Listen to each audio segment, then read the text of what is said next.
왜냐하면 윤석열이 탄핵에서 기각되면요 정말 생각만 해도 끔찍한 일들이 벌어지잖아요. 이게 그냥 하는 얘기가 아니라 이러면 어떻게 돼? 살인 면허증이 생기는 건가?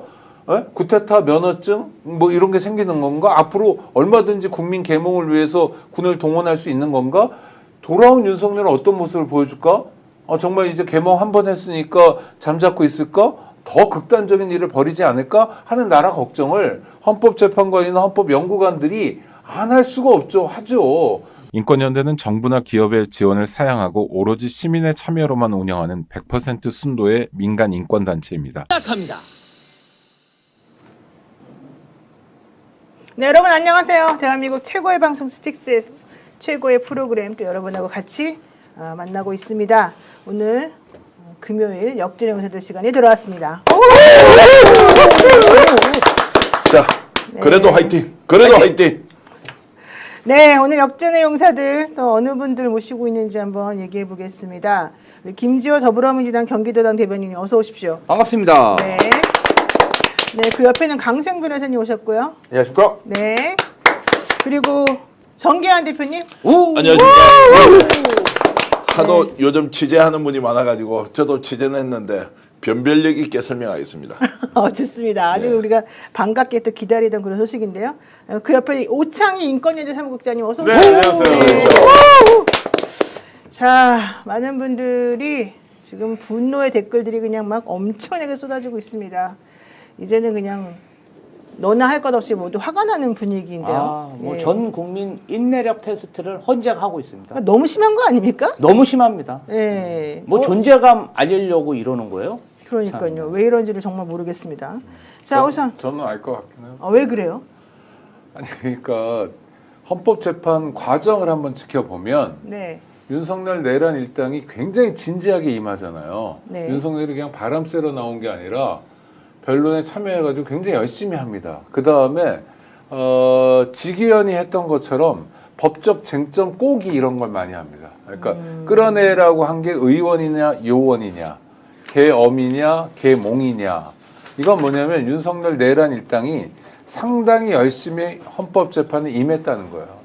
제가 취재한 바에 따르면 여전히 8대 0인데 문제는 내란 일당이 여태까지 봤던 이를테면 노무현이나 또는 박근혜 전 대통령의 탄핵에 대한 대응과 달리 그때는 두 사람이 헌법재판소에 오지도 않았어요. 그렇죠? 예. 근데 이번은 뭐 윤석열 꼬박꼬박 출석하면서 그래서 탄핵 결정은 하는데 인용을 하는데 계속 완성도를 높이는 시간이다라는 게 하여튼 오늘 오후 현재 취재한 결과입니다. 완성도를 높인다는 게 무슨 말이에요? 그러니까 결정문에 토시 하나라도 계속 보면서 논리들을 가다듬고 하는 시간들이 걸리는 것뿐이다. 또 하나는 만약에 뭐 SBS에서 보도한 것처럼 5대3 기각되거나 이러면 네. 상당히 위험한 상황이잖아요. 나라가 절단나는 상황이어서 네. 5대3의 5에 해당되는 헌법재판관들이 어떤 식으로라도 밖으로 신호를 보냈을 것 같아요. 근데 그런 게 지금 전혀 잡히지 않거든요. 네. 왜냐하면 우리가 다 한 달이 건너면 알고 다 아는 사람들인데도 뭐 비슷하게 아주 비슷한 방식으로라도 하는데 그러니까 그거는 너무 황당한 얘기인 것 같고 지금 현재 아주 위험한 얘기는 한 명 내지 2명 정도가 별개 의견을 쓰는 것 같은 느낌도 든다 정도거든요. 그러니까 8대 0 인용은 틀림없다. 그러나 김지호 대변인 말씀하신 것처럼 기다리는 건 너무 힘들다. 그럼 언제 그런 게 된다는 거예요? 다음 주에 한다는 것 같은데 모르겠습니다. 이것도 근데 저 계속 불발이어가지고. 근데 저는 제가 보니까 지금 이렇게 된 것 같아요. 5대3 이게 자꾸 나오는데 5대3이 아닐 것 같다는 생각이 확실하게 드는 것은 이유가 만약에 5대3이라 그러면 되게 위기잖아요. 5명 헌법재판관들 얼마나 답답하겠어요. 파면시켜야 되는데 안 되고 있다. 그러면 마흔역을 빨리 임명시켜가지고 6을 만들어야 된다는 절박함이 있을 거라고요. 그럼요. 현재 재판관들이. 근데 지난 한덕수 국무총리 탄핵 심판 때 기각 의견을 냈어요. 많은 진보 성향도 그렇고 5명이나 기각 의견을 냈잖아요. 뭐 김복형은 빼고 4명이 이건 위헌이라고 하면서도 파면을 안 시키고 그냥 중대하지 않다고 했다는 거는 마흔역을 임명을 반드시 해야 된다는 절박함이 없는 거예요. 이 사람들이. 그래서 그 상황이 아니고 제가 지금 추측하건데 이 헌법재판소 이 규정들 이런 걸 종합했을 때 지금 8대 0이든 뭐 얼마든 결론이 났다고 하더라도 결정문을 써야 되잖아요. 근데 결정문 쓸 때 별개 의견, 보충 의견 이런 것도 써야 하는데 내가 다수 의견에 결론적으로는 동조하지만 난 근거가 달라. 혹은 나는 이런 점에서 좀 측면에서 좀 다르게 생각하고 있어. 어떤 사람이 한 명 있다고 쳐요. 근데 그 사람이 예를 들어서 평이 나와가지고 나는 아직 좀 덜 썼는데 아 이거 참 머리 아프네. 이래버리면 저 그 사람 무시하고 결정 못합니다. 그렇죠.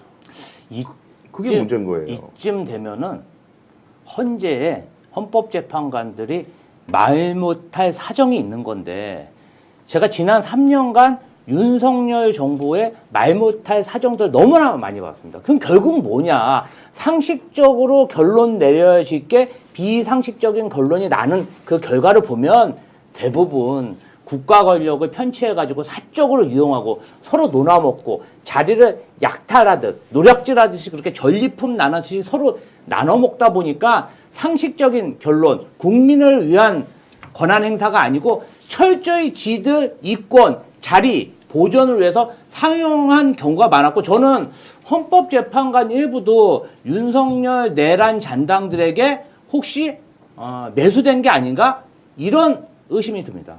그러니까 지금 오창익 국장님이 얘기하는 거나 강생 변호사가 얘기하는 거랑 반대된 입장인 거예요? 우리 김주현 저는 대표는? 한두 명의 헌법재판관들은 지금 이 결론을 내지 않으려고 철저히 방해 작업을 하고 있다. 방해? 그렇게 뿐이 의심할 수뿐이 없고요. 그럼 왜 그 사람들이 자기의 명예를 버리고 그런 무리수를 두냐?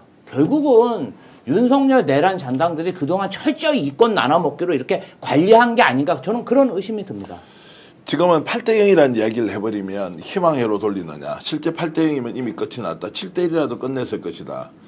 어떤 법률적 또는 헌법적인 기준으로 보더라도 무조건 탄핵이다라고 하기에는 설명 안 되는 부분이 결정적으로 이유 없는 지체예요. 설명하지 않는 지체에 대해서 우리가 8대0으로 간다는 걸 볼 수 없고 저는 지금 오늘 취재한 내용 왜냐면 워낙 취재원들이 많고 각자 취재를 하고 또 내피셜도 있고 현장 취재도 하는데 저는 얼마나 선명성이 있다 없다 말씀드려요. 왜냐하면 취재원을 공개할 수가 없기 때문에 분명한 것은 다음 주 월요일도 없다. 선고일에 대한 예고가 없다. 다음 주 화요일도 선고일에 대한 예고는 없다. 수요일은 모르겠다. 다음 주 월요일 화요일도 선고일을 예고하지 않습니다. 그러면 오늘까지도 선고일을 예고하지 않는다는 것은 뭔가 사단이 일어났는데 그것은 노영 변호사하고 어제 제가 인터뷰를 하면서 했던 게 있습니다. 평의와 편결은 다른데 평의는 이미 다 끝이 났죠. 편결을 하는 것은 8인이 들어가서 비밀 장소에서 말을 뱉어서 본인의 이야기를 하는 순간 이것은 거꾸로 담을 수 없는 이 제도이죠. 편결을 못하고 있다는 거예요. 편결을 못한다는 것은 8대0에 대한 확신이나 7대1에 대한 확신에서 편결을 했을 거예요. 이걸 지금 못하고 있는 상황 아니고는 이렇게 질질질 끌릴 수가 없다. 그러면 최소한 이 사람들이 합의된 결론이 있어요. 8대2다. 그러면은 늦어지는 사유에 대해서는 국민들에게 공관을 통해서 안 알릴 이유가 없습니다. 그렇잖아요. 지금 이게 제가 설명을 좀 드릴까요? 예. 네. 아니, 그러니까 이유 없는 지체인데 예를 들어 지난 수요일 날 이재명 대표 선거법 재판 판결문을 보세요. 굉장히 장문의 판결문이 나옵니다. 네. 그거요 담당 부장이 쓴 거 아닙니까? 뭐 그거 쓴다고 해서 월급 더 나오는 것도 아닌데 그러니까 굉장히 공들여 쓴 판결문이거든요. 왜냐하면 이재명 대표 선거법 항소심에 대해서 관심 갖는 국민들이 너무 많은 거예요. 특히 어떤 정파에게는 사활적 관건이기도 한 겁니다. 그렇죠? 이번에 나경원 그랬잖아요. 이재명 사망 선고일이다. 그날 이재명 죽이고 깔끔하게 가자. 그리고 국힘은 대체로 어떤 생각이냐면 이재명 대표만 제거되면 그게 뭐 어떤 의미든 간에 하여튼 피선거권을 박탈시킬 수만 있으면 자기들 세상을 다시 만들 수 있다. 다시 정권 재창출도 가능하다. 탄핵 인용되더라도. 그러니까 굉장히 많은 관심을 갖는 겁니다. 재판부로서도 상식적인 부담이 될 수밖에 없어요. 그렇죠? 그러니까 공들여서 계속 뭐 그 판결문을 바로잡고 법리들을 보는 과정이 나오는 거죠. 만약 헌법재판소가 지금 이 시간에 그런 작업을 하고 있다면 그래서 시간이 지체된다면 이거는 전 대표 말씀하시는 이유 없는 지체는 아니고 납득할 수 있는 지체라는 거죠. 하여튼 이거는요. 결과를 보기 전까지는 그냥 제가 뇌피셜 돌린다 한가한 소리 한다 이렇게 보시겠지만 결과를 보시면 됩니다. 가장 중요한 포인트는 뭐냐면 5대3으로 탄핵이 기각되는 상황이라면 그 위험한 시그널이 우리 귀에도 들린다는 거예요. 그리고 아니 당연하죠. 왜냐하면 윤석열이 탄핵에서 기각되면요 정말 생각만 해도 끔찍한 일들이 벌어지잖아요. 이게 그냥 하는 얘기가 아니라 이러면 어떻게 돼? 살인 면허증이 생기는 건가? 구테타 면허증 뭐 이런 게 생기는 건가? 앞으로 얼마든지 국민 계몽을 위해서 군을 동원할 수 있는 건가? 돌아온 윤석열은 어떤 모습을 보여줄까?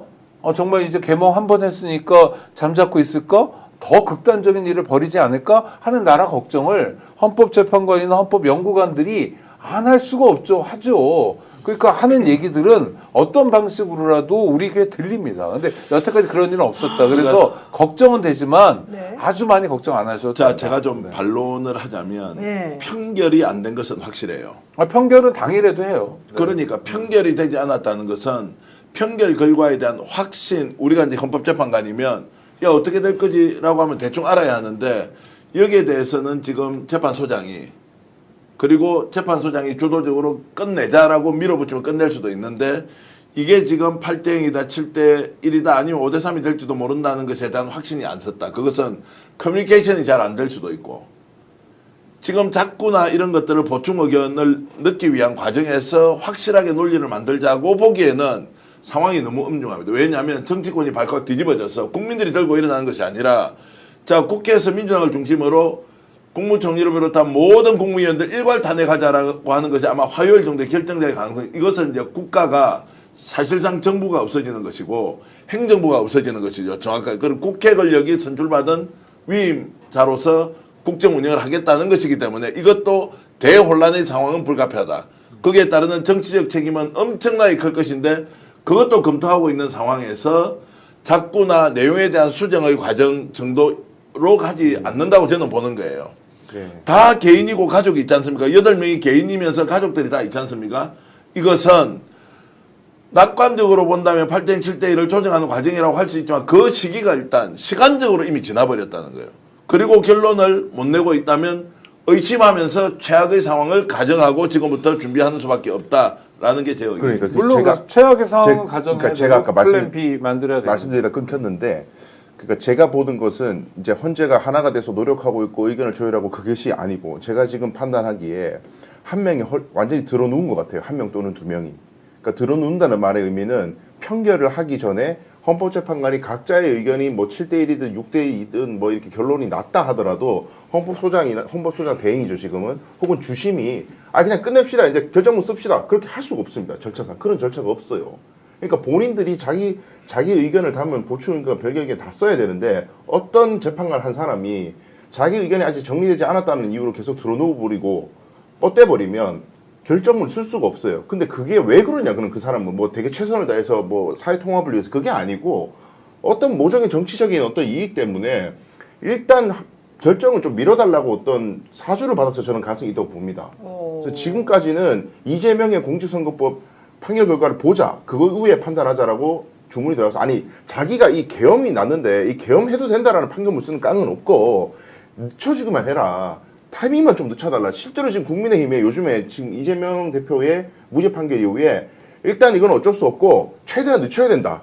탄핵이 되더라도 늦춰야 된다. 이 얘기 계속 나오거든요. 그러니까 어떤 재판관이 자기가 깡으로 계엄해도 돼. 이런 판결문을 참 못 쓰겠지만 늦출 수는 있다. 한 명이라도 자기 결정 안 쓰면 물경을 안 쓰면 결정문 못 쓴다. 이걸 이용한 게 아닌가 그거 싶어요. 그게 국회에서- 이재명 항소심 선고까지 늦춘 것 같은 느낌도 들긴 해요. 그러니까요. 아니 근데 오늘 국힘에서 문형배 너 판결 안 하고 선고 안 하고 4월 18일에 도망갈 거야? 그러면 안 돼. 이런 얘기도 나왔지 않아요? 저 그런 사람도 있는데 어떤 사람 박수영 같은 사람은 지금 이렇게 된 이상 늦춰야 된다. 시간을 벌어야 된다. 박수영 의원은 거론할 예. 가치도 없어요. 박정훈 국회의원 같은 경우는 친한계는 현재까지도 윤석열 대통령에 대한 탄핵을 해야 된다 이런 입장이지 않았습니까? 근데 박정훈 의원 입장이 갑자기 그건 바뀌었습니다. 한 친한계가 다 바뀐 거예요. 그건. 예, 갑자기 바뀌었습니다. 지금 이 상황에서 윤석열 대통령 탄핵하면 대권 넘겨줘야 되는데 그냥 버티자.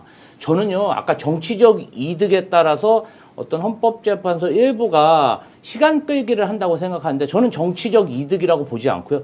이권을 뭔가 받았고 뭔가 캥기는 게 있기 때문에 윤석열의 어떤 이득이 되는 피해가 되는 그런 결정을 하면 본인도 다칠 수 있다는 확신 때문에 지금 죽기 살기로 헌법재판소의 그런 과정을 중단시키고 있다, 지연시키고 있다. 저 그렇게 생각합니다. 자, 제 의견을 좀 말씀드리면 우리 오창익 대표께서 말씀하신 대로 8대0, 7대1로 가고 있는데 시간을 좀 두고 기다리자. 좋습니다.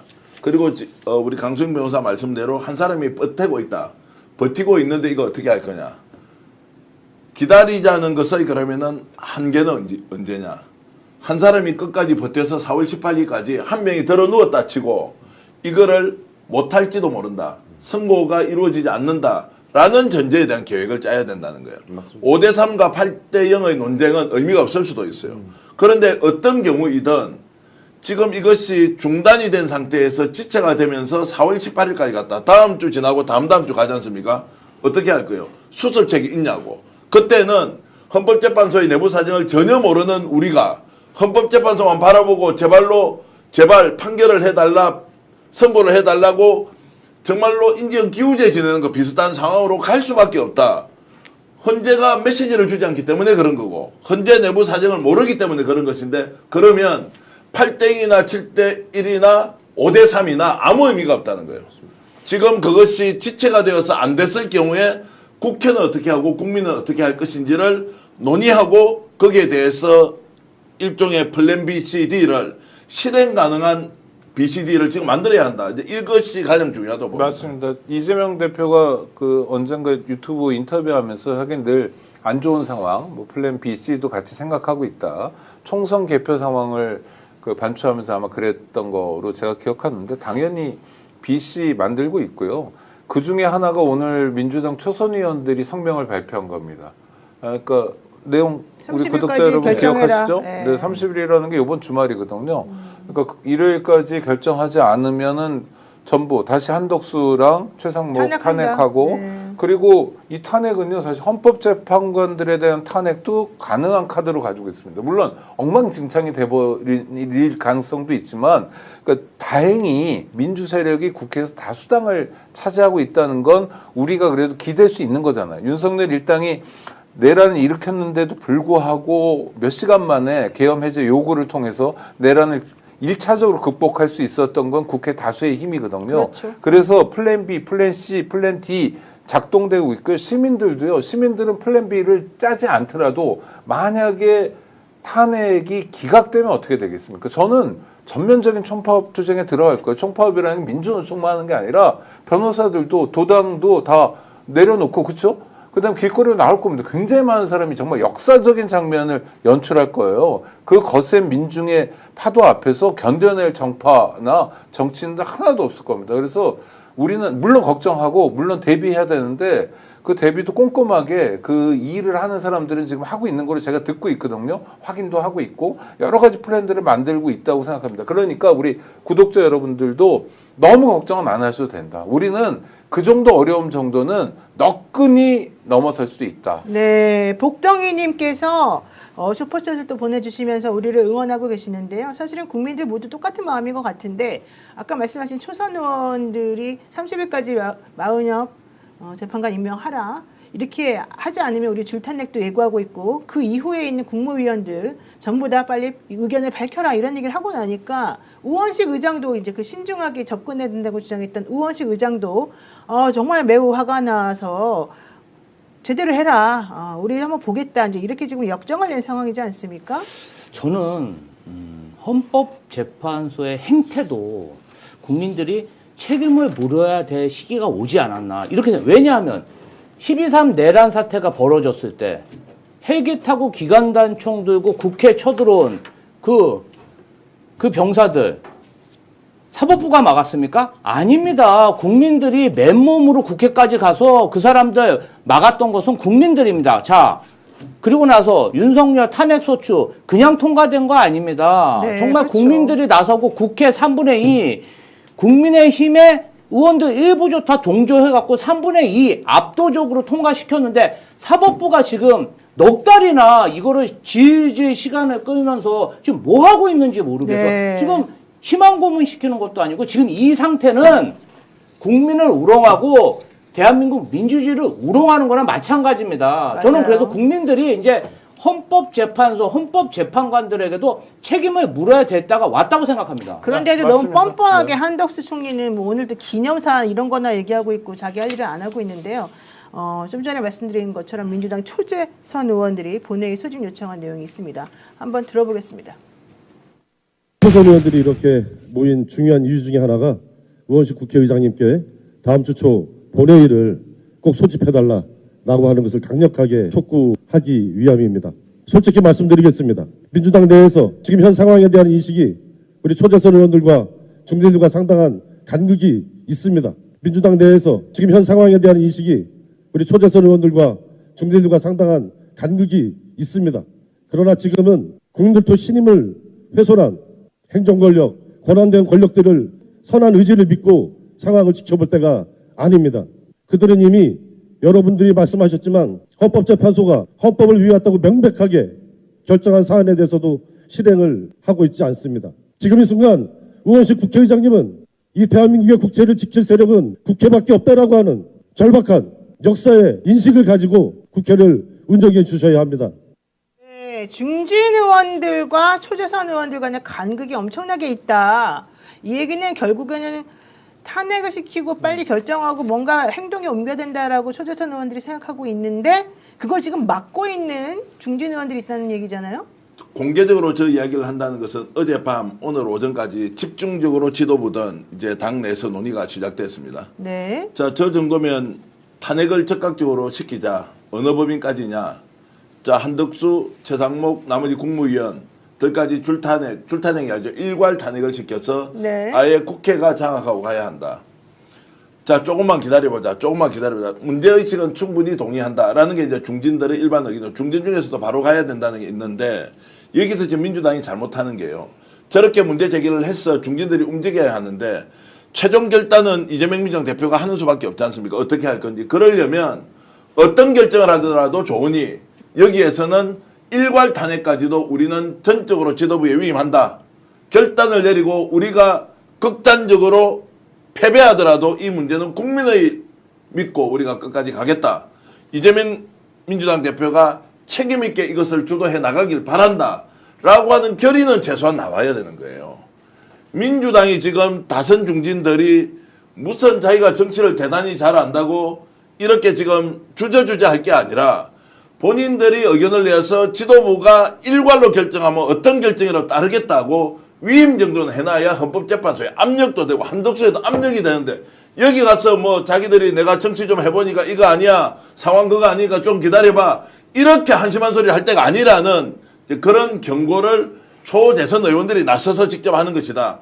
잘못됐다. 신중하자는 것이 잘못됐다는 것이 아니라 시기적으로 최우선의 판단을 무엇으로 할 거냐에 대한 절박한 마음이 담겨있는 성명이라고 봅니다. 맞습니다. 근데 사실은 명단이 궁금하긴 하네요. 아니, 중진 의원들 누구인지. 아니 공개적으로 기자들 앞에서 카메라 앞에서 간극이 있다고 말하는 건 엄청난데? 실제로 큰 네. 간극이 있는 거죠. 저는 지적을 잘했다고 생각하고요. 우리 정계현 대표 말씀하시는 것처럼 이거는 이재명 대표를 중심으로 해서 전면적인 투쟁을 벌임으로써 해결할 수밖에 없는 상황이거든요. 네. 그러니까 선의로 믿을 수 있는 건 지금 별로 남아있지 않습니다. 선의로 믿었으면 애초에 내란 사태가 없었죠. 선의를 믿으면 안 되죠. 그렇죠. 네. 그게 이제 우리가 가져야 될 자세인 것 같고 민주당의 일부 선수 높은 사람들이 좀 좋게 보면 유연한 거고 나쁘게 보면 순진하고 뭐 또 자기 위주로 이렇게 봤던 것 같은데 오늘 저 기자회견을 통해서 중요한 경종이 울렸다고 생각합니다. 앞으로는 뭐 좋은 방향으로 잘 나갈 거라고. 사실 저렇게까지 공개적으로 얘기한다는 거는 중진 의원들에 대한 경고라고 나는 생각이 그럼요. 들고 그 이제 제가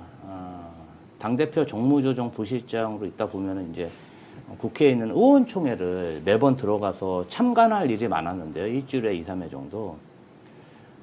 제가 유추해 봤을 때 중진 의원들이 어떤 얘기를 했냐 하면요. 아마 이런 얘기 했을 겁니다. 한덕수, 최상목에 대한 탄핵을 추진해야 된다. 이런 얘기를 하면은 중도가 싫어합니다. 이렇게 탄핵하면 경제는 누가 책임집니까? 이런 식으로 하면서 굉장히 껌껌이 반대 의견을 냈을 거고요. 초재선 의원들의 생각은 이런 걸 겁니다. 우리가 12월 3일 이후에 평화적으로 탄핵을 하고 새로운 정권을 만들고 조기 대선을 하기 위해서 기다려왔는데 인내심을 가지고 국민들과 초재선 의원들이 기다렸더니 최상목이와 한덕수가 국민과 민주당을 가지고 놀고 있는 모습을 보고 있는 겁니다. 최상목, 한덕수뿐 아니라 검찰이 국민을 가지고 놀고 있고요. 헌법재판관 중에 일부가 국민을 조롱하고 가지고 놀고 있는데 언제까지 민주당이 참아야 되냐. 그 울분을 저는 얘기했다고 생각합니다. 저희 좀 네. 구체적으로요. 네. 구체적으로 지금은 대책을 만들어야 되니까 대표님 말씀하신 대로요. 두 가지 시나리오가 유력한데 5대3에서 주저하고 있다. 혹은 지금 뭐 압도적인 다수가 탄핵 의견이지만 한두 놈이 들어놓아가지고 결정을 못 내고 있다. 어떤 시나리오든 대비를 해야 되는데 예를 들어서 5대3이면 40명만 임명되면 해결돼 이렇게 생각하시는 분들이 많잖아요. 그래서 지금 국회의장도 오늘 보니까 권한쟁의 심판 청구를 오늘 저녁 8시에 했다고 합니다. 한덕수에 대해서 임명 안 하는 행위에 대해서 속보가 나왔는데 근데 40명이 임명이 되면은 6대3이 된다고 단순하게 생각하지만 지금 변론 종결된 다음에 임명이 돼버리면 변론을 다시 열어야 돼요. 변론 다시 열고 다시 변론하고 그러면 윤석열 측에서 튀어나와가지고 처음부터 다시 하자. 증인신문 다시 하자. 이런 식으로 헐리우드 액션 지연작전 충분히 있을 수 있어요. 그럼 마흔역이 옛날에 이런 얘기 나오면 마흔역이 임명이 되더라도 그냥 자기가 회피해버리면 빨리 끝난다 이런 얘기를 했는데 지금 만약에 5대3이라면 굉장히 오래 지체될 가능성이 있어요. 마흔역이 임명되더라도 그런 문제가 1번 있고요. 그 다음에 지금 한 명, 두 명이 누워가지고 결정문을 못 쓰게 계속 시간을 끝나면 마흔역을 임명해도 소용이 없습니다. 계속 들어놓을 거니까요. 그럼 4월 18일에 대해서 문영배 이민선이 나갔다. 그럼 두 명이 퇴임한다. 그런 상황이 되고 또 한 명 마흔역도 임명이 안 됐다. 그럼 6명이잖아요. 6명이서 아무것도 못해요. 그러면 이 상태에서 한덕수가 그냥 윤석열 임기 끝날 때까지 계속 대응한다? 이론적으로는 그럴 수도 있는 거예요. 그럼 이런 상황에서 그럼 어떻게 막을래 이걸? 하려면 할 수도 있습니다. 이 완전 기상천외한 생각이라고 생각하실 수도 있지만 충분히 그럴 수도 있어요. 저는 이렇게 생각해요. 네.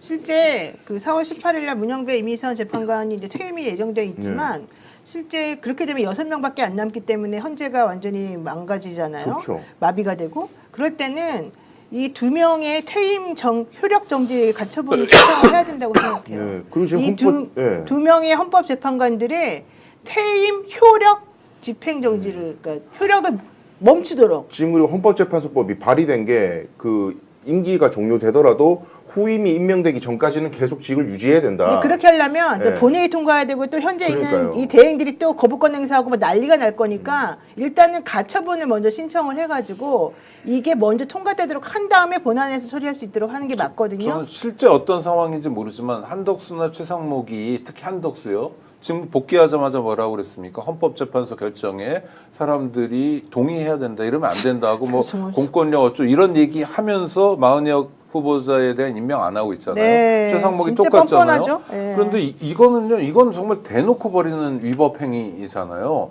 이건 의도가 있는 것 같아요. 이건 뭐냐면 헌법재판을 어떻게 하든 그러니까 탄핵 심판을 어떻게 연기를 하든 뭘 하든 간에 분탕질을 해보겠다. 뭔가 영향을 주고 싶다는 욕구입니다. 그런데 이 사람들은 공직자 출신들이잖아요. 대한민국이 어떤 나라입니까? 법치주의 국가 아닙니까? 법의 지배. 그래서 제가 뭐 오늘 방송 주면서 그런 거 찾아봤어요. 뭐 1215년 마그나 카르타 그렇죠? 벌써 언제적 일입니까? 함무라비 법전이요. 기원전 1755년이에요. 그러니까 지금부터 3780년 전에도 어땠냐면 법이 권력자들을 지배했어요. 그러니까 다른 건 몰라도 법원의 결정이나 법의 지배는 따라야 되는 거예요. 공직자는 제일 먼저. 근데 한덕수는 대놓고 그러니까. 최상목은 대놓고 지금 어깃장을 놓고 있거든요. 그래서 국회는 다른 사람이 우선해서 한덕수 최상목의 반법률적 행태에 대해서는 철퇴를 가야 된다고 그러니까. 생각합니다. 이거는 네. 민주당 의원들이 얘기하는 것처럼 탄핵을 다시 하는 것밖에 없어요. 네, 맞습니다. 자, 그래서 어쨌든 공격적으로 해야 될 필요가 있다고 생각하고요. 자, 예. 이제 한번 따져봅시다. 지금 우원식 국회의장이 오늘 그러면 효력정지 뭡니까? 권한쟁의 심판했잖아요. 권한쟁의 심판 며칠 만에 끝냅니까? 헌법재판소에 이제 권한쟁의 심판이 접수가 되면 며칠 만에 끝내는지 아무도 이야기 안 해요. 한참 걸리죠. 아니요, 최소 2주가 걸려요. 꼭 끝났는데 그럼 권한쟁의 심판 해봐요. 뭐. 이 사람들은 모여갖고 야 이것만 먼저 가져와서 권한쟁의 심판 하자는 게 있냐고. 절차를 충실해서 우리는 법에 따라서 간다는 것을 형식적으로 국민들한테 알리는 것은 의미가 있으나 실효적 측면에서 지금 권한쟁의 심판 해봐야 아무 시간 안에 할 수 있는 게 없어요. 노변 좀 전에 말씀하셨지만 자 이게 그럼 임기가 종료되는 헌법재판관 두 사람 문영배 이미선 재판관에 대해서 가처분 신청 충분히 할 수 있어요. 효력정지.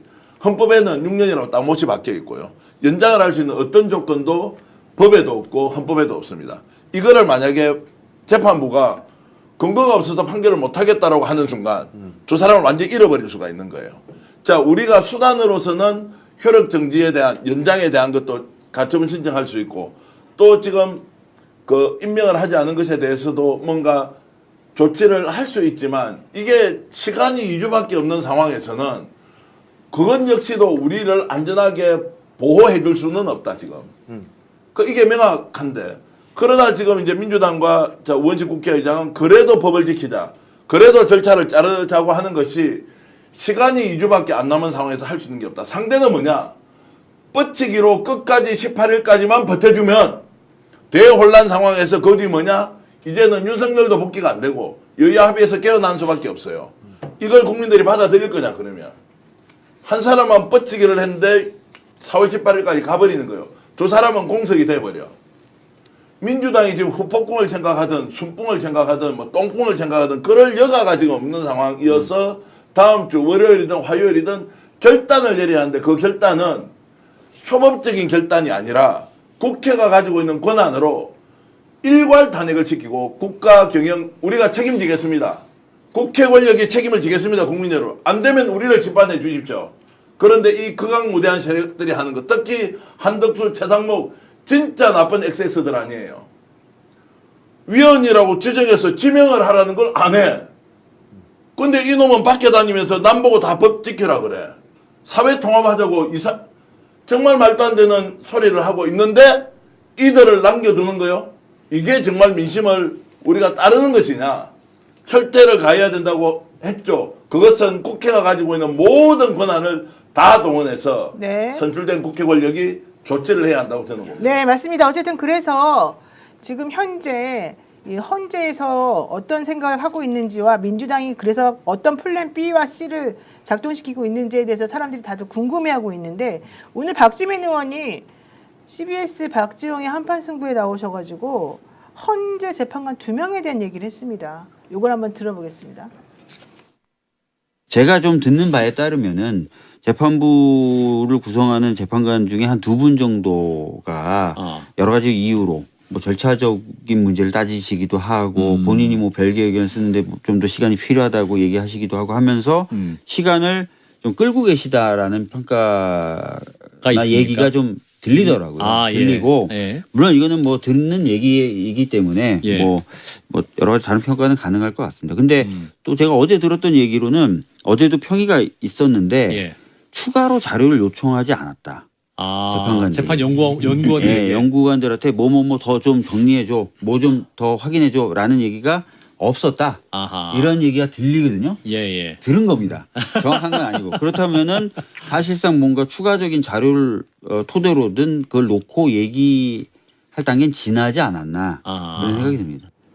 자, 어쨌든 중요한 거는 지금 결정 장애를 가지고 있는 재판관이 있다기보다는 본인들 나름대로의 결정을 해놓고 일부러 어떤 방향으로 이 상황을 지금 끌고 나가고 있는 한 소수가 있는 것 같다. 이런 얘기인 것 같아요. 저 박주민 의원의 얘기, 이 들리는 얘기를 그대로 사실이라고 만약 믿는다면 아무리 걱정해도 1명, 2명이 별개 의견을 쓰려고 하는 상황 정도잖아요. 그 나쁜 상황이라는 게. 그러면 윤석열 탄핵을 인용하지 않겠냐? 않을 거냐? 그 한두 명. 그건 아니거든요. 그러니까 지금 들려오는 얘기가. 그래서 이게 정말 얼마나 사실에 가까울 거냐는 지켜봐야 되고 결과를 봐야 되지만 너무 걱정 안 하셔도 되는 하나의 단서가 되는 거고요. 또 헌법재판관들만 있는 게 아니라 재판연구관들도 있고 해서 헌법재판소라는 게 조직의 이해와 요구도 사실은 있습니다. 왜냐하면 지금 자칫하면 문 닫아야 되거든요.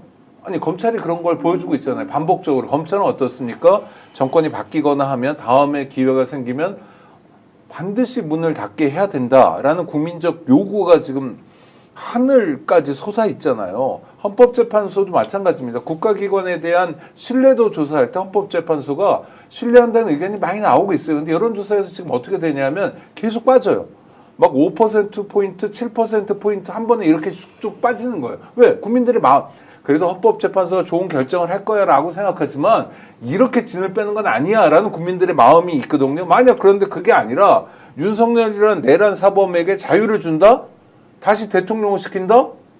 어떤 국민도 헌법재판소랑 같이 살고자 하지 않을 겁니다. 이걸 네. 헌법재판소의 재판관들과 네. 연구관들도 명심하고 있는 상황이기 때문에 네. 근데 박주민 의원의 저 이야기를 제 주장하고 한번 싱크를 맞춰보면 네네. 한두 명이 반대한다고 해서 그러면 숫자가 많네 뭐 탄핵 인용되겠네 이게 아니고요. 한두 명이 계속 저렇게 들어눕는다고요. 4월 18일까지 계속 누워버리면 어떡하냐는 거죠.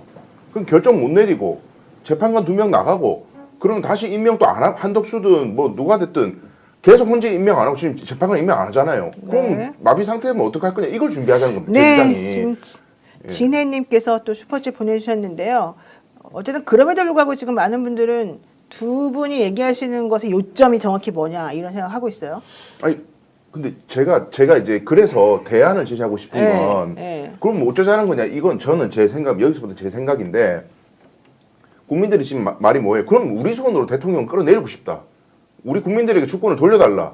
이거 아닙니까? 그거 할 수 있는 방법은 개헌밖에 없어요. 원포인트 개헌. 대통령 임기 단축 개헌을 지금 투트랙으로 같이 진행하면 개헌이 되려면 국민 투표를 해야 됩니다. 그러니까 대통령 윤석열의 임기를 언제까지로 단축한다는 원포인트 개헌을 지금 바로 시작하면 헌재는 헌재대로 일단 가고 어떻게 될지 모르겠어요. 얘네들이 진짜 좋은 의도로 미루는지 나쁜 의도로 되는지 모르겠어요. 얘네는 얘네들을 두고 지금 민주당은 민주당 주도로 원포인트 개헌을 해야 된다. 그래야 국민들 손으로 직접 윤석열을 끌어낼 수 있는 길이 열려. 이거 외에는 방법이 없습니다. 전적으로 동의합니다. 자, 네, 이제 그것도 플랜 B를 준비해야 된다. 자, 저는 이제 100% 반대하는 쪽인데요. 개헌은 논의를 하자고 하는 순간 개헌 합의가 불가하다. 이거 자칫 잘 모르고 원포인트 한 개만 하면 된다고요? 개헌은 그렇게 될 수가 없어요. 여야 간에 논의가 붙어서 여야 합의를 해야 되는 것은 100% 지금 국민의힘이 기다리고 있는 일종의 술책 같은 거예요. 개헌이 필요하죠. 그런데 개헌이라는 것은 정권을 안정적으로 유지하고 있는 상황에서 개헌 논의가 돼야 되지. 지금 이게 헌법재판소가 100% 책임져야 되는 것. 또 100% 책임을 져야 될 자가 누구냐면 한덕수와 최상무이가 책임져야 될 일을 이들이 자기 책임을 하지 않는다고 해서 개헌 논의로 가는 순간 이거는 페이스 100% 말린다. 근데 아까는 개헌하자고 해야 된다고 그러셨잖아요. 개헌의 당위성은 존재하는데 어느 시점에 어떻게 할 거냐 우선순위가 있는 것이고 그렇죠. 87년 체제를 바꿔야 된다는 데선 모든 정치학자, 정치평론가 동의하는데 그것은 국민적 합의가 필요하고 시간이 걸리는데 지금 이 순간에 책임을 물어야 될 시간에 개헌이라는 논의로 이제 빠졌으면 안 된다는 거예요. 그러니까 논의 아니고요. 개헌을 네. 논의하자는 게 아니라 네. 정치체를 어떻게 바꾼다 이런 게 아니라 윤석열 임기에 대한 원포인트만 하는 거예요. 아무것도 논의하지 그러니까. 않고 논의 자체를 제한하고 지금 국면은 자, 그렇게 우리가 제일 중요한 건 뭐냐면 윤석열을 극복하는 거다. 극복하기 위한 수단으로 네. 개헌에 대해서도 염두에 두고 생각해야 된다. 플랜 B, 제 C로. 이야기는요. 이건 문제가 없는 거죠. 그러니까 제 근데 이야기는 국민의힘이 동의를 절대 안 한다. 안 하죠. 그 논의에 뭐 안 들어가는 하는 건 순간 그다음 문제고. 그러니까 계획들은 가지고 있어야 된다는 거예요. 그러니까 탄핵과 개헌이 정족수가 같잖아요. 국회 정족수가 탄핵 발의나 대통령 탄핵 발의나 개헌안을 통과시키는 거나 탄핵 정족수가 같은데 지금 통상적인 상황에서 개헌하고 다르지 않습니까? 제가 아까 말씀드린 4월 18일이 돼가지고 재판관이 2명 나가게 생겼는데도 결정을 안 내리는 그런 비상 상황을 산정하고 그 상황에서도 헌재가 자빠져가지고 재판관 6명석 우리는 아무것도 못해요. 탄핵 심판할 수가 없습니다. 자빠지면 어떡할 거냐는 거예요. 그때는 개헌해야죠. 그러니까 아니, 자빠지기 아니, 전에 근데- 국회가 권한을 가지고 있는데 자빠질 걸 예상해갖고 전혀 지금 아니요. 그러니까 다 해야 된다는 그건 거죠. 통용되지 않는 그걸 하면 안 되고 이제 아니, 제가 가지고는 일단 있어야 얘기를 좀 된다. 들어보죠. 말씀하셨죠. 자, 예. 그래서 지금 이 상황에서 그러면 헌재 스스로 하는 방법이 하나가 있고요. 국회가 국회에 가진 권한으로 일단 법적으로 하는 행위가 있는데 헌재는 어떻게 해야 되나. 저는 제가 어제 노인 변호사하고 따로 인터뷰를 하면서 그 이야기를 했죠. 저 공개하겠습니다. 헌법재판관 중에서 조금 전에 박주민 의원이 이야기했던 그 두 사람이 누구냐. 저는 추정해서 말씀드리겠습니다. 김복형이에요. 김복형 재판관과 그리고 조한창 재판관이에요. 이 두 사람은 들어눕지는 않겠지만 본인이 이런저런 사유로 해가 시간을 계속 지체할 가능성이 매우 높다. 만약 그렇다면 이 두 사람이다. 그러면 이 두 사람이 있는데도 불구하고 왜 지금 문영배 권한대행은 왜 6대1라도 밀어붙이지 않느냐. 여기에서 한 사람이 더 있습니다. 정영식 재판관이에요. 정영식 재판관은 본인의 의사를 아무렇게도 이야기하지 않고 평결의 자리에 들어가서 어떤 결론을 낼지 모른다라는 불안감이 존재할 것이다. 다 추론입니다. 헌법재판관님 여러분 저 명예훼손으로 나중에 걸지는 마십시오. 하도 답답해서 구체적으로 이름을 거론해야 한다. 저는 그러면 추정하자면 그 두 사람 김복형 그리고 조한창 이 두 사람이 버티고 있을 가능성이 높다. 그러면 여기에서 입장 표명을 하지 않고 있는 사람이 정영식 재판관이다. 문영배 재판관이 권한대행으로서 밀고 가서 우리 결정합시다. 판결합시다라고 안 된다. 그래서 누가 역할이 가장 중요하냐. 지금은 김영두 재판관이 중도 보수로서 이거 지금 자칫 잘못하면 큰일 난다. 나라가 망한다. 라고 해서 저는 김영두 재판관이 어떤 식으로든 본인의 견해를 표명하면서 정영식 재판관을 설득해야 한다. 만약 그 설득이 먹힌다면 조한창 재판관도 이쪽으로 돌아올 가능성이 있다. 그래서 저는 8대 7대 1의 가능성을 열어놓고 구체적인 이름을 그러면 제가 다 틀렸을 수 있습니다. 제가 혼자 하는 이야기가 아니라 헌법학자들하고 지금 이 일이 터지고 나서 지속적으로 논의를 하고 그리고 추적 하나하나를 각기 다르게 취재를 하지 않습니까?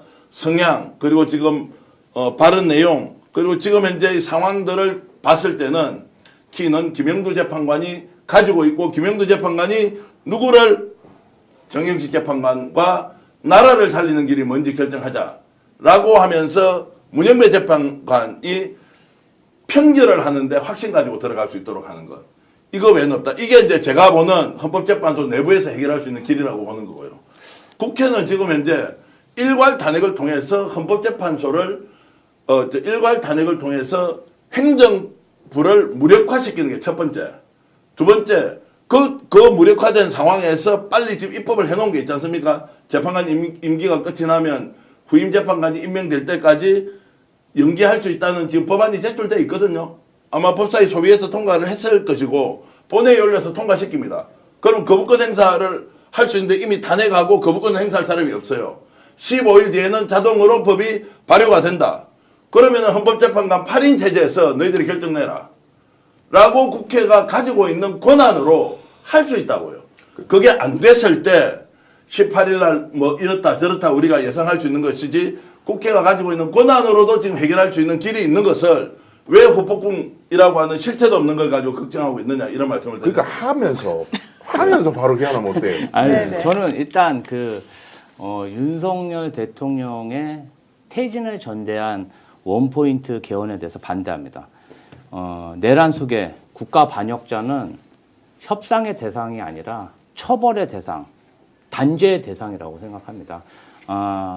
헌재에서 탄핵재판 최후 변론에서 윤석열이 원했던 게 바로 그런 것이고요. 아마도 처벌을 면제한 원포인트 계약 뭐 이런 거를 저는 생각할 거라고 생각하는데 그렇게 해서는 대한민국이 법치가 바로 설 수 없다고 생각합니다. 그리고 지금 헌법을 어기고 국민을 농락하고 정말 민주당과 국민을 가지고 놀고 있는 한덕수, 최상목 그리고 마은혁 재판관의 임명을 반대하는 김문수 등 국무위원들 저는 전부 다 이제 원칙대로 탄핵해야 된다고 봅니다. 그리고 네. 마지막으로 저는 윤석열 대통령이 구속이 되면은 내란 수괴가 구속이 되기 때문에 이 부패 카르텔이 와야 될 줄 알았어요. 근데 윤석열이 구속돼도 이 부패 카르텔이 이권 카르텔이 와야 되지 않고 있습니다. 그러면 수괴가 따로 있다는 얘기입니다. 그럼 누굽니까? 김건희. 김건희에 대한 수사 청문회 어떤 방법을 써든 이 김건희 씨에 대한 그 여죄, 부패 카르텔을 끊을 수 있는 그런 물리력을 동반한 수사가 즉시 진행돼야 된다고 생각합니다. 근데 그러니까 제 논지가 약간 흐려지는데 저의 주장은 대표님 말씀하시는 걸 선행적으로 해야 됩니다. 탄핵을 해서 압박해야 되고요. 국가 비상 상황이라는 사실을 더 인지시키고 헌법재판소 압박해야 되는 게 맞습니다. 근데 그럼에도 불구하고 4월 18일까지 아무 움직임이 없을 것도 대비해야 된다는 차원에서 말씀드린 거고 개헌 논의가 왜 어려운가 하냐면 이낙연 같은 사람이 개헌 논의하고 뭐 다른 사람만 개헌 얘기하는 거 보면 뭐 의원 내각제를 해야 되니 대통령의 권한이 너무 집중돼갖고 이런 일이 생겼으니까 체제를 바꿔야 되니 이 이야기 싹 빼고요. 그건 지금 논할 수가 없어요. 이 비상 상황에서는. 다 빼고 오로지 윤석열의 임기만으로 간단하게 개헌안을 상정시키는 거 외에는 국민들 손으로 윤석열이 머리가닥이 잡고 관저에 쳐들어가서 감방에 손으로 집어넣지 않는 이상 끌어내릴 방법이 없다는 거예요. 그러면 개헌 안 하면 국민투표를 시작할 수가 없어요. 지금 자꾸 국민들이 요구하잖아요. 우리 국민들 투표해가지고 사람 끌어내리자고. 방법이 없어요. 다른 외에 방법이. 그러니까 일단은 지금 할 수 있는 거 다 퍼부어야 된다. 탄핵도 필요하고 개헌도 필요하고 CDEF까지 저 비상시적인 인간들을 대처하려면 다 퍼부어야 된다고 저는 생각합니다. 저는 동의하는 게 그러니까 계획으로 가지고 있어야 된다. 그래서 던질 수 있는 게 많아야 되는 거예요. 예를 들어서 국무위원 전체를 탄핵한다. 이게 상상할 수 있는 일입니까? 그런데 내란 사태 과정에서는 그러니까 대통령을 탄핵하는 것도 사실 내란 이전에 상상 못했잖아요. 그 약간 금기시 되는 거였어요. 이 사람이 문제투성이고 범죄꾼인데 그렇지 않습니까? 내란 외환이 아니면 소추도 안 되니까 어떻게 할 수가 없다. 부부가 다 범죄꾼인데도 우리가 참고 기다리다가 드디어 탄핵으로 갔잖아요. 빗장이 열린 겁니다. 그리고 권한대행을 탄핵한다는 건 상상을 못했잖아요. 지금까지 반추해 보면.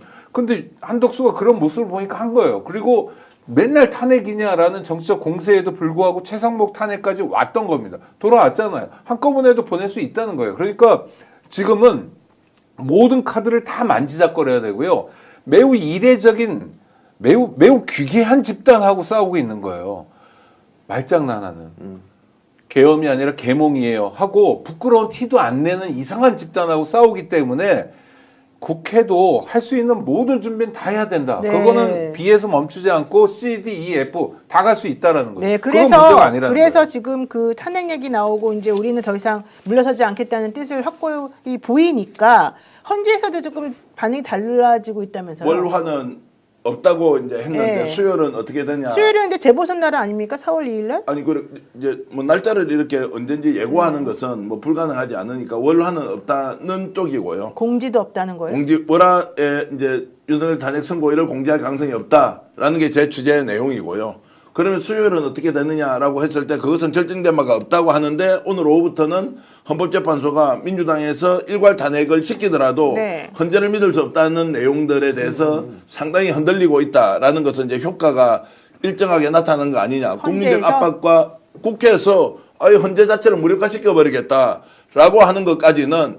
어제 저녁 오늘 아침의 상황이지 그 전까지는 설마 이렇게는 왜냐면 오늘 중에 어떤 식으로든 날짜가 예고될 것이라고 선고일이 이제 이렇게 봤는데 지금 민주당이 그게 아니라고 하면서 강경하게 어떤 방식으로 가겠다고 하는 게 나오고 나서는 흔들리고 있다. 그리고 영향을 받지 않을 수가 없다는 것이고요. 그리고 아까 일괄 탄핵에 대해서 제가 말씀드리는 것은 우리가 냉정하게 국민들한테 질문을 던질 때 불법 논란 또는 불법 국무회의 비상계엄 당일날 있었던 거기에 참석했던 국무위원들 장관 제가 이게 일괄 탄핵이에요. 그렇지 거기 안 간 사람들 왜 탄핵을 시킵니까? 그 사람들은 혐의가 일단 존재하고 대통령의 불법 계엄을 막지 못했던 책임에 대해서 물을 수가 있다. 이게 명분 없이 후폭풍을 걱정할 게 아니라 거기에 참여했던 사람은 일괄 탄핵을 다 시킨다라고. 아이고 거기서 지금 핵심은 김문수입니다. 김문수는 국무회의 참석 안 했었잖아요. 그럼 그 사람은 내버려둬요? 자 아니 그러니까 이거를 이제 따져봐야 하는데 자. 정치적 행위라는 건 어떤 식으로든 명분이 있어야 되는 그 명분이라는 것은 야 너희는 윤석열 정권 하에는 장관이가 다 나가라고 하는 게 아니라 비상계엄 당시에 불법적으로 국무회의를 열었거나 참여했거나 논란이 있는 거기에 참석했던 사람들은 자 공동의 책임을 묻고 탄핵을 할 수 있는 거예요. 김문수를 어떻게 탄핵합니까? 너 마음에 안 드니까 탄핵해. 이렇게는 정치적으로 할 수가 없으니까 거기에 참석했던 사람들을 다 일괄 탄핵을 하면 그것은 명분상 문제가 없는 것이고 그렇게 했으라도 헌법재판소가 자기 기능을 할 수 있도록 아니 그러니까 그러고 아니, 나면 그러니까 김문수가 남아있죠. 순서가 된다니까요. 그러니까 저는 그것도 점잖은 대응인 거예요. 그러니까 지금 그러니까 국무회의에 참석했냐 안 했냐가 아니라 이 내란 사태에도 불구하고 책임지지 않고 있는 그렇죠. 국무위원 전체로 할 수 있는 거예요. 그리고 이 차이가 얼마나 큰 차이냐? 작은 차이예요.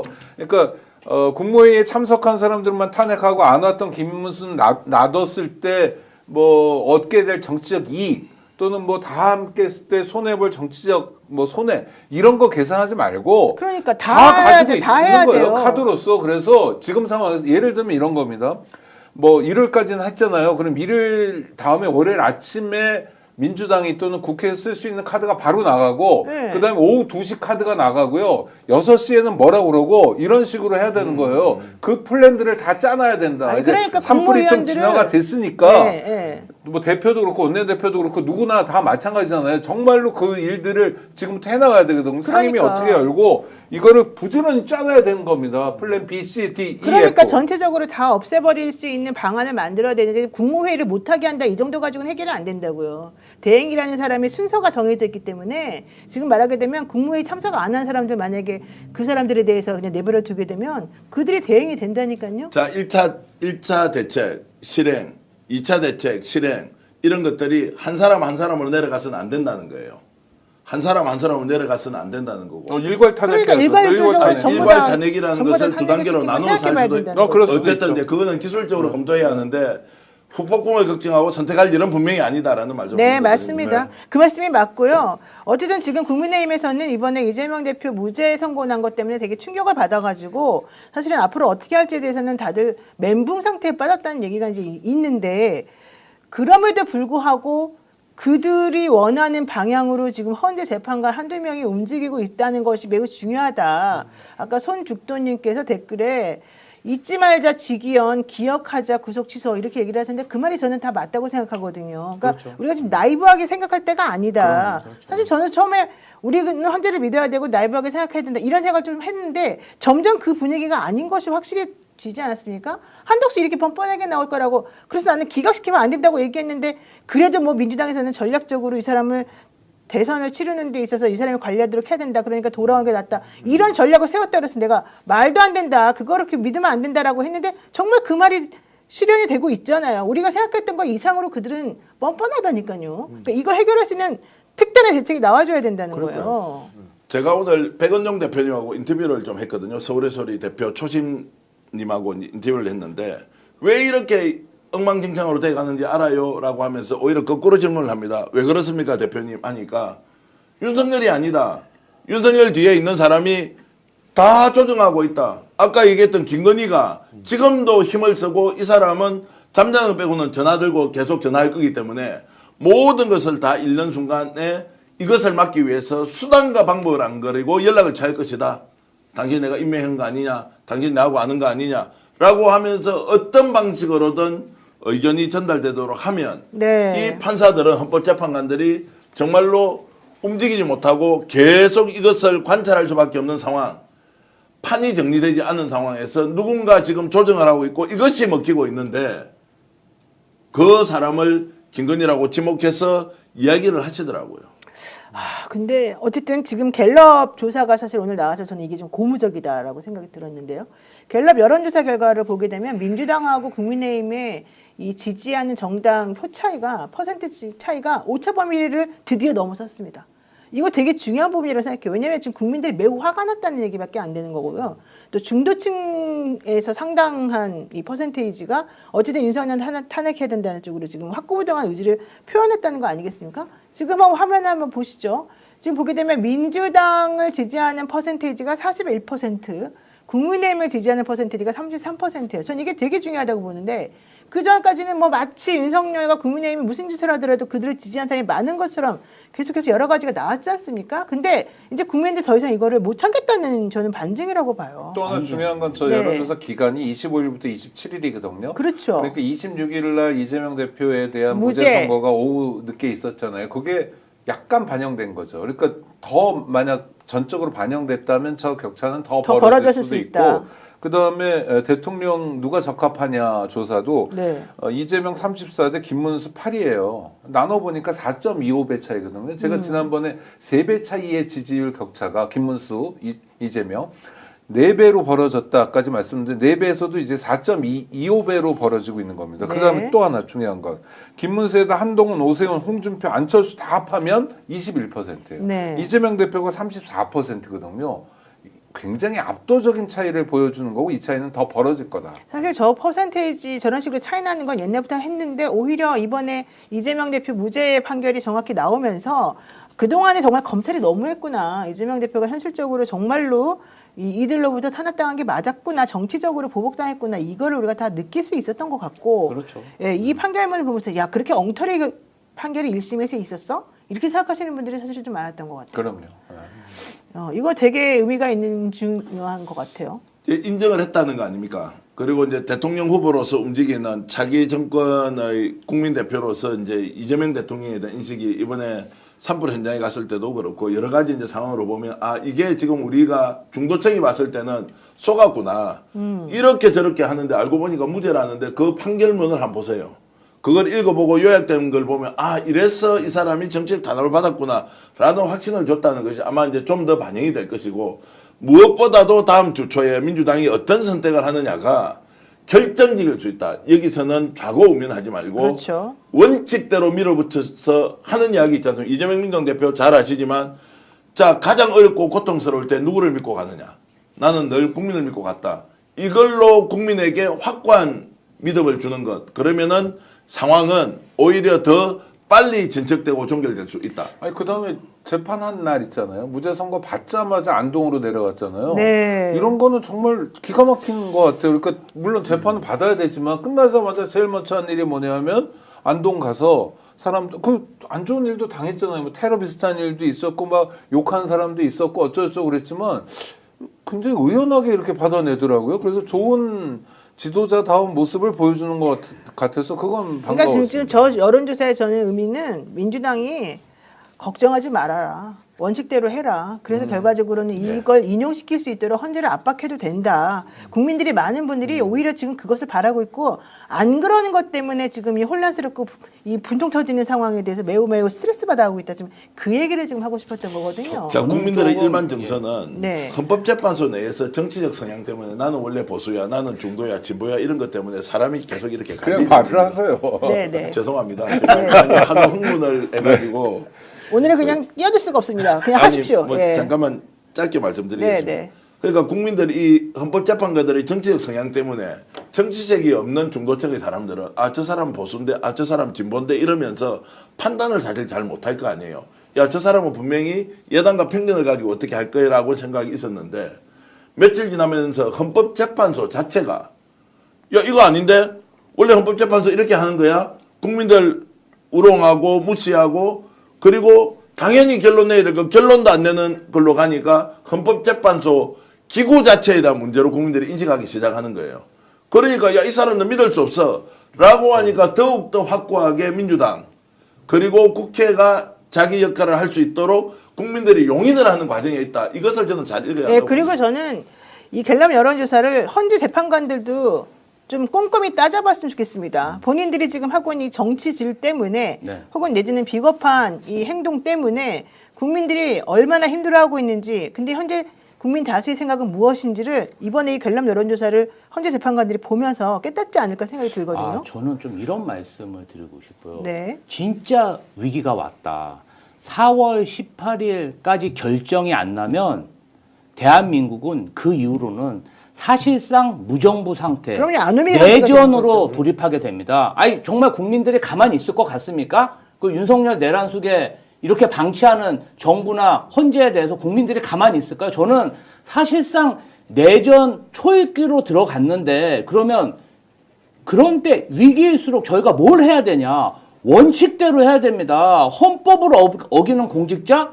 이제는 우리가 탄핵시켜야 되는 거죠. 그렇죠. 언제까지 이 사람들을 방치하고 우리 민주당의 엘리트 중진 의원님들 이렇게 말씀하시죠. 좋은 게 좋은 거다. 어차피 조기 대선 되면 민주당이 집권하는데 왜 손에 피를 묻히려고 하냐.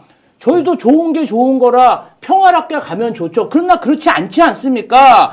김건희 씨가 윤석열 대통령이 구치소 있을 때 면회도 안 가면서 뭘 했겠습니까? 자신이 여태까지 뿌려놓은 은덕들, 이권들, 자리들, 정보들, 매간 매직으로 쌓은 그 덕업들을 가지고 어떤 일을 했겠어요? 네. 지금 대통령실에 있는 행정관들, 부처에 있는 공무원들, 검찰, 헌재에 있는 법관들, 법비들 다 지금 김건희 씨가 컨트롤 타워대로 움직이는 그 시뮬레이션대로 움직이고 있는 게 현실 아닙니까? 더 이상 자고우면 하면 안 되고요. 이제는 법 어기는 공직자들 하나하나 쳐내야 됩니다. 그 두 분 변호사님, 그러니까 강 변호사님, 노 변호사님은 일반적인 법조인의 이미지는 아니지만 일반적인 법조인은 우유부단하고 그 다음에 범생이, 모범생 아닌 범생이 버전이 많아요. 헌법재판관들이 그런 것 같습니다. 그래서 어떤 알 수 없는 이유 때문에 이제 지연되고 있어요. 그게 뭐 누가 들어누웠다, 누가 뭐 별개 의견이다, 하여튼 뭔지 정확하게는 모르겠고 들려오긴 하지만 하여튼 이례적 지연 사태는 분명합니다. 근데 헌법재판소 재판관들이 지금 명심해야 될 건 헌법재판소 문 닫을 수도 있다는 게 국민적 의지라는 거예요. 그렇죠. 그렇죠. 그러니까 헌법기관이다 이런 거 없어요. 국민들은 헌법기관이 대통령도 헌법기관이 국회의원도 국민들이 가자는 방향으로 가지 않는다면 최소한 내란 극복도 하지 않겠다면 문 닫아버리겠다는 국민적 결단이 있거든요. 그렇죠. 이거 되게 무서운 결단입니다. 네. 그래서 헌법재판관들은 이번 주말 거치면서 정말 물어보면 돼요. 또 알잖아요. 자기 또래들도 다 있고 왜 모릅니까? 그래서 정말 국민이 어떤 존재인지를 살피면 전 조만간 결론 나올 거다. 네. 내일 아마 저 광화문 집회에도 생각보다 굉장히 많은 많은 사람들이 분들이 나올 나올 거예요. 거예요. 이거 이제 네. 진짜 위기가 왔다는 걸 느끼고 헌재를 유일하게 믿고 있었는데 헌재도 믿을 수 있는 대상이 아니다. 이것은 누누이 강조드리지만 보수 진보 중도의 문제도 아니다. 헌법재판소는 국민 위에 군림하는 조직도 아니고 마지막 대한민국의 보루로서 헌법을 지키는 기관인데 이들도 우리 헌법을 버릴 수 있겠구나라고 하는 그 위기감. 그렇죠. 지금은 헌법재판소의 책임을 물어야 하는 시간이라고. 맞습니다. 저는 일단 내일부터 하루하루가 이제 골든타임이 계속 지나가기 때문에 정말 백가정명의 이야기가 나올 거로 생각하는데 일단 탄핵을 추진할 때 이게 기각되면 나중에 후폭풍이 되지 않을까 이런 생각 없이 지금 비상 상황이다. 이건 전적으로 동의하는 바고요. 네. 그 다음에 헌법재판소는 이번에 인용 판결을 하더라도 아마 국민들로부터 굉장한 지탄을 받을 겁니다. 그렇죠. 이거 쓰려고 이때까지 고민했냐는 얘기 분명히 들을 거예요. 그래서 국민 손으로 대통령을 끌어내리자는 이야기는 나올 수밖에 없습니다. 탄핵이 인용되더라도 이대로 인용되면 더 화날지도 몰라요. 아마 그 판결문 보면 더 허망할지도 몰라. 그러면 헌재 재판관도 임명 안 하는 거 아니에요? 그러니까 이러나 저러나 혼나는데 뭐. 근데 어쨌든 국민들 입장에서는 이미 너무 화가 났고 너무 늦어버려서 반드시 이 부분 시정이 돼야 될 것 같고 그 다음에 탄핵 때문에 주저하는 사람들 중에 정치적인 주판을 잡고 굴리는 사람들이 있는데 지금 국민들 그렇게 한가지 않다. 정말 죽을 지경이다. 이 생각을 다시 한번 해주셨으면 좋겠고요. 어쨌든 지금 이제 헌재 재판관들의 행동을 보고 아 진짜 헌법재판소법이나 우리나라 헌법이나 이런 것들이 되게 불비한 게 많고 정말 맹점들이 많구나 이거를 국민들이 다 깨달았다고 저는 생각이 들거든요. 그러니까요. 이번에 이것들 전부 다 법 개정하지 않으면 22대 국회에 맞습니다. 자기 소명을 다하지 못하는 것이라고 생각하고요. 이걸 해결하는 어떤 정말 우리들이 납득할 만한 대안을 빨리 만들어줘야 된다 법으로. 그리고 법을 지키지 않는 사람들에 대해서는 우리가 관용을 베풀면 안 된다. 네. 이걸 이번에 명확하게 좀 특히 보여주겠습니다. 공직자들. 네, 맞습니다. 공무원이 법을 안 지키면 이건 정말 박살 수준에서 맞아요. 엄하게 단죄해야 된다. 그리고 저는 정치인들 막 어거지 쓰고 억지 부리면서 함부로 맨날 말 바꾸고 이렇게 하는 사람들에 대해서도 좀 뭔가 단죄할 수 있는 방법을 좀 마련해주면 좋겠어요. 정말 너무 속 터지고 너무 화가 많이 나요. 솔직히 말하면. 살림살이가 이렇게 어렵고 정말로 단 하루도 마음 편하게 지낼 수가 없는데도 국민들이 낸 세금으로 월급 받고 살고 장관급으로 정말로 차에다가 기사에다가 다 이렇게 하고 있는 사람들이 우리 내부에 사정이 있으니까 못하겠습니다.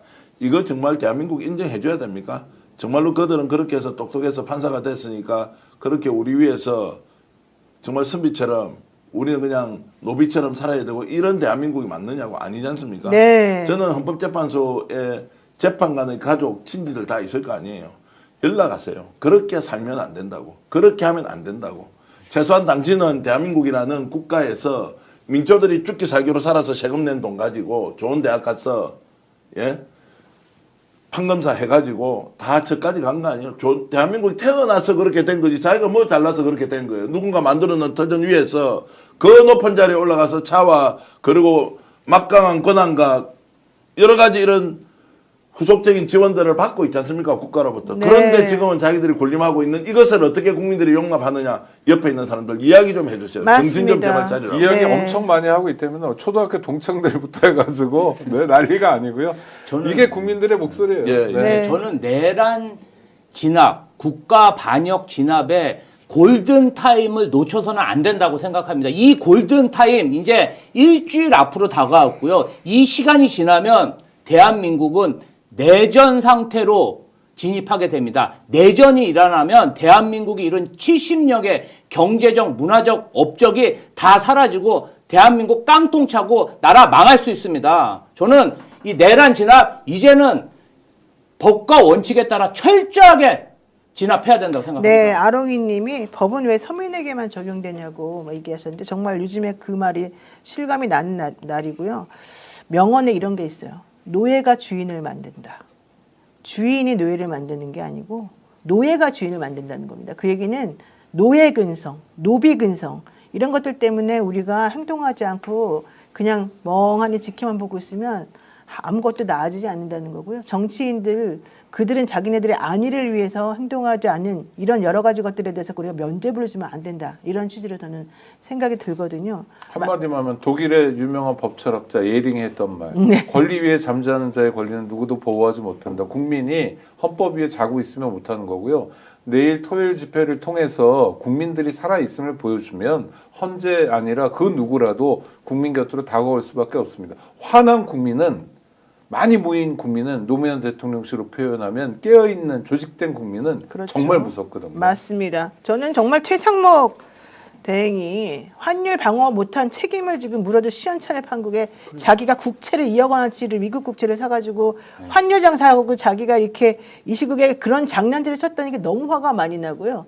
심우정 검찰총장 주식 서학개미로 써야 아주 그냥 이름을 드높이던데 이런 여러 가지 것들 오세훈 시장 이런 사람들 예를 들어보면 와 정말 이 사람들은 나라를 생각하는 사람들이 아니구나 이런 느낌을 좀 받았거든요. 고위공직자 재산 신고 저는 와요. 깜짝 놀랐어요. 아니 불던 게 다 주는데 다 늘었어. 그냥 재산이 늘어나는 게 중요한 게 아니라 어떻게 이렇게 뻔뻔하게 자기가 못 지켜놓고 자기는 거기서 돈을 벌려고 환율 가지고 장난치는 이런 상황이 지금 됐으니까 물론 그 사람이 그랬는지 안 그랬는지 모르겠지만 정말 충분히 의심이 가는 상황이거든요. 이번에 뭔가 생각이 바뀌어서 그렇습니까? 원래 그 사람들은 본성이 그래서 드러난 것뿐입니까? 원래 사람이 원래 갑자기 그랬죠. 원래 그런 자기만 사람들이겠죠. 사랑해. 그러니까 겉으로 오세훈이나 나와서 뭐. 언론 볼 때 기자들 앞에서는 마치 고귀하게 잘 사는 것처럼 해놓고 뒤에 가서는 자기 딸 특혜 취업시키고 그것도 국가기관에 그러면서 국가기관을 또 동원해서 가짜 거짓말 해명서 내고 자기들끼리 가면은 다 봐주고 어떤 놈은 반대자는 끝까지 정말 수십 명 수백 번씩 수십 명을 동원해서 수백 번씩 압수수색해서 끝까지 도륙 내려고 하는 그들이 누구냐? 대한민국을 지금 끌어가고 있던 소위 말하는 먹물던 놈들, 기득권들, 그 검찰, 관료 뭐 이런 인간들 아닌가요? 이제 적나라하게 봤으니까 우리가 어떻게 해야 되는지 네. 선택만 남았다고 봅니다. 자 어쨌든 한덕수 최상목 대행 진짜 반성해야 되고요. 이들에 대한 단죄 반드시 필요하다. 저는 이번에 그냥 넘어가더라도 혹은 헌재가 선고를 하더라도 이 두 명에 대한 단죄는 무조건 필요하다. 이거는 정말 제 개인적인 소신이기도 하고 대한민국의 앞날을 위해서도 반드시 필요한 일이라고 생각합니다. 네. 자, 제가 댓글 하나 읽어드리겠습니다. 중도들도 1번, 2번 둘 다 싫어서 안 찍었지만 현재는 어느 길로 가야 하는지 다 알 것입니다. 용산의 왕거머리들 무조건 내려야 합니다. 제발 국민소환제로 우리 손으로 내리게 해주세요. 진짜 내전 가다가 전쟁이 일어납니다. 네. 라고 하면서 우리 김지호 대변인 말씀과 동일하게 이렇게 의견 주신 봉쓰리네님께서 이제 슈퍼챗도 보내주셨는데 저도 부탁 말씀 하나 드리면 노영희 TV에 대해서 좀 여러분 적극적으로 관심 가져주십시오. 우리는 133만 명을 넘어서고 있는데 노영희 TV 지금 몇 명입니까?